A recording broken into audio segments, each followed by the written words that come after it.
आज हम आपको एक ऐसी कहानी से ओतप्रोत कराएंगे जहां मंडी में जब भयानक महामारी फैली थी तो मंडी के एक देवता ने इसे दूर भगाया था।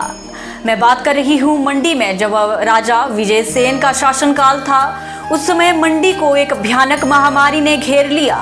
राजा ने बालाकामेश्वर टिक्कर के भाई बालाकामेश्वर बिन्यूरी और बालाकामेश्वर शायरी को मंडी में बुलाया ताकि वह महामारी का समाधान करें। लेकिन दोनों देवताओं ने अपने गूर के माध्यम से कहा कि उनके भाई बालाकामेश्वर टिक्कर को यहाँ बुलाया जाए। जब देवता बालाकामेश्वर टिक्कर को बुलाया गया, वह अपने देवलों संग मंडी की ओर आए तो वह ठंडीबाई नामक स्थान पर रुक गए।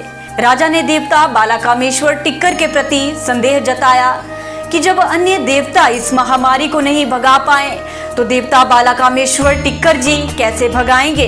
देवता ने गुरवाणी के माध्यम से कहा कि मंडी में एक भयानक तूफान आएगा जिसमें पुरानी मंडी में स्थित विशालकाय बरगद का पेड़ गिर जाएगा और सैन मोहल्ले में एक बैल मरेगा और भगवान मोहल्ले में एक कन्या। जब राजा ने पुष्टि करवाई तो सब कुछ सत्य निकला। फिर राजा देवता संग आगे बढ़े। फिर मगवाई के पास राजा के मन में फिर संदेह हुआ। देवता ने गूर के माध्यम से कहा कि मेरी करंडी में हाथ डालो। जब राजा ने देवता की करंडी में हाथ डाला तो राजा का हाथ पूरी तरह जल गया। माफी मांगने पर देवता ने राजा को फिर से उनकी करंडी में हाथ डालने को कहा।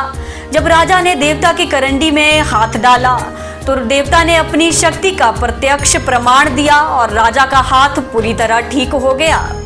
देवता ने गुरवाणी के माध्यम से कहा कि जहां तक मेरी बाम की आवाज सुनाई देगी वहां तक महामारी दूर भाग जाएगी। राजा ने प्रसन्न होकर 48 बीघे भूमि भेंट की और कहा कि शिवरात्रि में देवता को लाने के लिए राजा माधव राय परिसर से हर वर्ष सोने की छड़ जाएगी और सोने की छड़ के साथ ही देवता शिवरात्रि में आएंगे।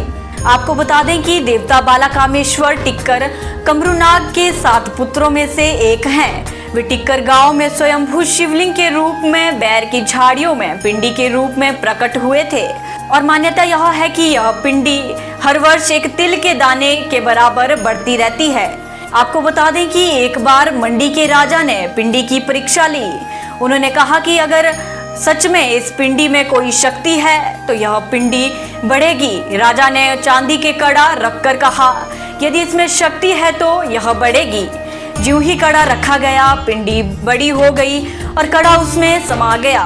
मान्यता है कि यह पिंडी हर वर्ष तिल के दाने के बराबर बढ़ती है। आपको एक मजेदार बात बताऊं, उस समय राजा टिक्कर गांव में टिकरी खेलने जाते थे, यानी घोड़े की दौड़। इसी कारण से इस गांव का नाम टिक्कर गांव पड़ा।